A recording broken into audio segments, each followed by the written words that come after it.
गीता में ये बताया है भगवान के नाम लेने घटघट वासी अविनाशी चींटी से लेके ब्रह्मा तक सर्वभूतानांतर आत्मा है चेष्टि ऐसे बताया है। अलग अपने आप को कहीं नहीं बताया।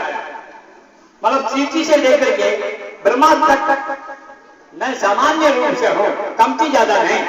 मैं चींटी में छोटा नहीं, ब्रह्मांड में बड़ा नहीं हूं।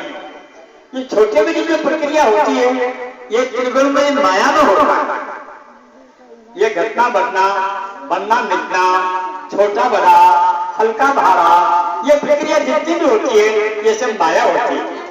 और माया के कोई अस्तित्व नहीं होती है। माया कब तक मानी जाएगी? माया को सत्य मान लिया हमने, इसका कारण मूल अज्ञान है। इस माया को हमने सत्य मान लिया, इसका कारण अज्ञान है। आप विचार लगा के देख लो, आज के युग में, अभी वर्तमान में हम सिर्फ अपने शरीर की व्यवस्था का अलावा, अपने शरीर की व्यवस्था का अलावा परमात्मा के मामले में, अपने स्वयं आत्मा के मामले में हम कुछ भी नहीं करते। अपने केवल शरीर के पास तत्व का बना हुआ जड़ शरीर है। ये जड़ शरीर को जानने वाला चेतन वो परमात्मा है। परमात्मा से अलग कोई वस्तु छाया नहीं सकेगी। जैसे उदाहरण है, सोना से अलग कोई जीवन अलग नहीं होगा, मिट्टी से अलग बर्तन कभी नहीं हो सकता। कोई भी वस्तु हो उसका आधार जरूर होता है, लेकिन रूपांतर परिवर्तन हो गया, बदलाव हो गया।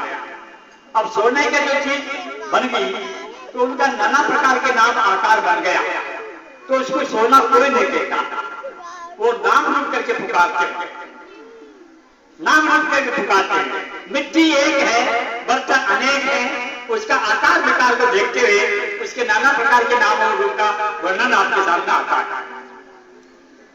इसी प्रकार से हम कारण को जब हेरेंगे तो कारण को हेरे बगैर कार्य की मान्यता हमारा दिमाग में रहती है, उसको सत्य मान लिया जाता है।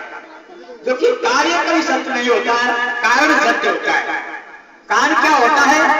वह हर वक्त अभाव नहीं होता उसका। ये पूरे विश्व का आत्मा वैश्वानर नाम से कहा जाता है। वैश्वानर का अर्थ होता है विश्व में एक ही नर है। ये होगा वैश्वानर का अर्थ। इस वैश्वानर आत्मा को जानने वाला तो अशुपति राजा इसका ज्ञाता था, और बिल्कुल साधु सन्यासी 6 आए उनके पास 6, और वैश्वानर आत्मा को समझने के लिए आए।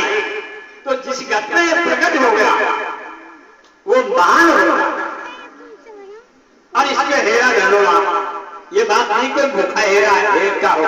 राजा महाराजा ने पाया है इसको, लेकिन भक्ति करी है, परम धर्म को समझने की कोशिश करी है कि हमारा स्व धर्म क्या है, हम क्या है, यही पता हमको जब नहीं, मैं को हूं मुझे खबर ना। अब मैं अगर कोई पूछे तो क्या बताएगा? जाति बताएगा, वर्ण बताएगा, आचरण बताएगा, जिला गांव बताएगा, ये शरीर के धर्म बताएगा, लेकिन जो इसके अंदर जो इसका आधार है उसको नहीं बता सकता। यह ज्ञान की बात होगी। इसीलिए हमारी दृष्टि जो बनी है, यह अनात्म दृष्टि जो बनी है, इसमें से थोड़ी हटा करके इसका जो जानने वाला चेतन घन आत्मा है, जो मन का भी मनीषी है, प्राण का भी जो प्राण है, वो हमारे अंतराप्रोठ बैठा हुआ है। तो इसमें बताया है मैं चेतन हूं और ये जड़ का जानने वाला। ज्ञान दृष्टि से देखो, इसका नाम ज्ञान हो गया। आप चेतन है और ये ब्रह्मांड पिंड को जो देख रहा है ये सब माया है। इस मामले में प्रमाण के आया है, या कल्लभ जी ने अपनी पत्नी मैत्री को जब ज्ञान दिया था तब उन्हें यही ज्ञान दिया था, मैत्री तू ज्ञान स्वरूप है। महाराज आज जो अज्ञानी हूं मैं ज्ञान स्वरूप कैसे हूं? तो मैत्री सुन मेरी बात, सूर्य भी जानती है, हाँ जानती है, चंद्रमा भी जानती है, हमारा जानती है, तारा नक्षत्र भी जानती है, हमारा जानती है, आकाश पृथ्वी इनको जानती है, हमारा मैं जानती हूँ। मतलब उसमें सारा विषयों का वर्णन करके उसको ये कहा था। तो मैत्री ये जो ज्ञान है और ये सारा वर्णन कर दिया, इसका तेरा शरीर है और तू शरीर को भी जानती है, तो तू शरीर नहीं है, तू शरीर नहीं है, शरीर तेरा जड़ है। ये 5 तत्व 3 गुण का बना हुआ ये जड़ प्रकृति का शरीर है, ये नाशवान है। किसी समय में छोटा सा था, कोई समय में पेट में था, इसकी उत्पत्ति बनाई जाती है, माता पिता का रंगीले का बीज है इसका शरीर का। अब ये बात देख लो, इससे बनी हुई चीज है ये, तो इसी की अस्तित्व कहां रही, ये सत्य कैसे रहा? लेकिन इसी के अंदर, इसी में जाति का, वर्ण का, नाम का, आश्रम का, मान्यता का, नाम मान बड़ा हो जाए, गांव में बड़ा हो जाऊं, गांव में नहीं तो घर घर में तो बड़ा पंच बनी जाऊं, घर घर पर पंच तो हो ही जाऊं, घर घर में नहीं माना कोई छोड़े तो माँ बाप न मान दो और तो बच्चों पंच बनी गए, ये घोटाला हो गया। ये शरीर का स्वाभिमान कर रखा है, ये मुद्दा है, अभी मुद्दा है। देखो अच्छी तरीके से आप देखोगे, आपको अलग दिखाई देगा शरीर, आपसे अलग दिखाई देगा। तो ज्ञान स्वरूप चेतन आत्मा मौजूद है, पिंड को जाने, ब्रह्मांड को जाने, सुख दुख को जाने, सबको जो जानता है वो सबसे अलग। ऐसी एक गति है, सब में रहते हुए सबसे अलग, मिलता नहीं है, सब में होते हुए भी मिलता नहीं है, क्योंकि धर्म में फर्क है। उसका धर्म सत्य है, इसका धर्म असत्य है, उसका धर्म चेतन है, इसका धर्म जड़ है, उसका धर्म आनंद है, इसका धर्म दुख है। नाना प्रकार के रोग, नाना प्रकार के रोग ही रोग। तो रोग में जी रहे हैं और रोग में मर जाएंगे, लेकिन मानते नहीं किसी की बात को, कोई ग्रंथ की बात को माने नहीं, संत की बात को माने नहीं, इसी चरण में आ गया। जीव ईश्वर कल्पना, जीव कल्पित झूठा अज्ञानी है जीव ईश्वर कल्पना, ये संसार को बनाने वाला कोई भगवान, ये भी कल्पना। कैसे कल्पना? सपने को कौन बनाता है? वहां कहां है जीव ईश्वर पांच तत्व कहां है? वहां सपना को बनाने वाले जैसे सपन हो करते, ये जग मिथ्या भाषो भ्रमते, जैसे सपना खड़ा है, जैसे ये खड़ा है। सोने के बाद में सपना, जागने के बाद में जगत, बस ये है फर्क। सपने में ये नहीं मिलता, अब वो सपना नहीं मिलता, तो ये असत्य ज्ञान का क्या हुआ? कभी है कभी नहीं है। इसी संशय में जी करके, उम्र पूरी करके मर के चले जाता है। उसके समान पापी हत्यारा कोई दुनिया में नहीं हो सकता। अपनी आत्मा का हनन कर दिया, अमर आत्मा को मृत्यु में डाल दिया, ऐसा मनुष्य बात उसको बहुत भारी दोष दिया। अब इस वचन में सुन लो, मैं चेतन जड़ का साक्षी रे ज्ञान दृष्टि से देखो। बोल शरण को मेरी खबर करे सो कोई सूरा जागट उदय विवेक। अब कि मैं शरीर के अंदर रहने वाला, प्राण का भी प्राण, बुद्धि का बोधक, प्रकाश करने वाला आत्मा मौजूद हूं, तो इसको जानने वाला कौन होता है? मेरी खबर करे कोई सूरा, कार्य का काम नहीं। जो संसार को मान कर बैठ गया बिल्कुल कायर है, जिसमें मरना ही ध्यान कर लिया, उसका समान कौन कारण होगा? जो जीना चाहता है, जो जीने की कोशिश कर रहा है, वो है वीर।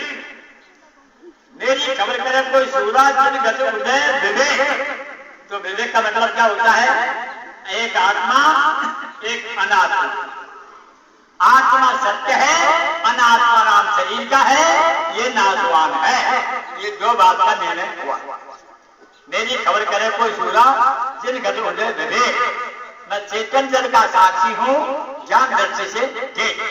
जो विद्यमान है ये सब जड़ है, मैं जानने वाला चेतन अलग अलग। आगे बोलो। जाति वर्ण मेरे नहीं, ना कोई मेरा भेष। मेरी जाति वर्ण नहीं है, वर्ण आश्रम जाति शरीर के धर्म है। मैं जाति वर्ण धर्म वाला नहीं हूं, ये शरीर के धर्म है। हमारी जाति, हमारा आश्रम, ये वर्ण, ब्राह्मण क्षत्रिय वैश्य शूद्र, ये सबको शरीर के धर्म है। ये शरीर के धर्म है, आत्मा का धर्म नहीं है, परमात्मा का धर्म ये नहीं है। जात वर्ण मेरे नहीं, न कोई मेरा भेद। मैं निर्गुण व्यापक सदा, जो नव घट सब एक। मैं तो निर्गुण हूँ और ये त्रिगुण में माया में खेल है। मैं निर्गुण व्यापक सदा, सब में व्यापा हूँ। जैसे नवनाव आकाश का है, आकाश सबके अंदर व्यापा है, सबके अंदर व्यापा है आकाश पूरा, अंदर है व्यापा है सब में। आकाश का दर्शन दिया है, ऐसे मैं समझा हूँ, एक ही हूँ। आगे जीव ईश जग कल्पना में मूर्ख से अनेक। ये अज्ञान का प्रकट आ गया है। एक जीव है, मैं तो हूं पर मैं तो कुछ नहीं जानता हूं, ये अज्ञान हो गया, ये जीव हो गया। अब इसको तो भगवान मानना ही पड़ेगा, कोई भगवान मेरी सहायता करेगा ऐसे मानता है, कोई ईश्वर भगवान है। क्यों कैसा ऐसा अनुमान? वो खेल संसार का जब देखता है, उसकी बुद्धि से बार बार होगी, वो अनुमान कर रहा है कि कोई न कोई जरूर है, ऐसे मान रहा है, लेकिन जानता नहीं है, मान रहा है खाली मन से। तो जीव ईश कल्पना मूर्ख फंसे अनेक। समझाए समझे नहीं, हटकर पकड़ी टेढ़। अब यहाँ ज्ञान देते हैं, वेद शास्त्र देते हैं, गुरु लोग ज्ञान देते हैं, वेद के प्रमाण के अनुसार ज्ञान देते हैं कि तेरे से अलग परमात्मा बिल्कुल भी नहीं हो सकता, तुझ आत्मा से अलग परमात्मा कभी नहीं हो सकता। रामायण ने कहा ईश्वर अंश जीव अविनाशी, देह का नाश होता है लेकिन जीव का नाश नहीं होगा। कर्मन के अनुसार जाएगा और कर्म चक्र में फंस के नारायण में भ्रमण करना पड़ेगा, काफी काम फैल जाएगा। ईश्वर अंश जीव अविनाशी, अविनाशी जीव है, लेकिन चेतन अमल से सुख राशि, ये विशेषण लगाए। चेतन भी है, लेकिन चेतन कब है? जब ज्ञान होगा जब चेतन है। और सहज सुख राशि, फिर इससे अलग सुख नहीं होता कहीं, वो सुखरूप ही है, ऐसा जो है रामायण में लिखते। तो ये धर्म इस जीवात्मा का हो गया। तो इसलिए जीव ईश जग कल्पना में मूर्ख फंसे अनेक। मूर्ख फंसे अनेक, अब न वेद की माने, न कोई सत्संग की माने, न कोई गुरु की माने, वो अपने मन पर बैठ गए, ये सब बकवास है ऐसे बोलते हैं। वो क्या बोलते हैं? बुद्धि का विषय तो काम दे देगा, बुद्धि तो है लेकिन संसार में दे देगा नहीं। कोई जगह उनको परलोक मिलने से लाए, कहते कोई राजा पद को हो, कोई मंत्री हो, कोई पंच हो, क्यों बिना पीछे टका हुआ, कहीं सारो संसार को पकड़ना के वो वहीं बैठ गए। कैसे बकवास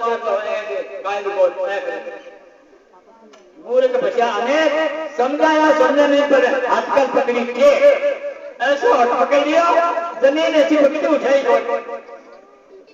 जाके आपके जमीन जो चीज थे, ये सब गलत है ऐसे मानते हैं। ऐसा भी दुनिया है। आगे अगम निगम जाने नहीं, अगम निगम जाने नहीं, मैं हूँ अजब अलेख। अब कहते हैं आत्मा को परमात्मा को जानने के लिए कोई ऐसे कहेगा कि ये जानता है उसको, ये फलाने ग्रंथ जानते होंगे, जैसे कोई ग्रंथ को पढ़ ले और ग्रंथ को पढ़ करके पंडित बन जाए, और पंडित बनने के बाद में कोई मान लिया जाए कि इसने भगवान जान लिया होगा, लेकिन नहीं हो सकता है।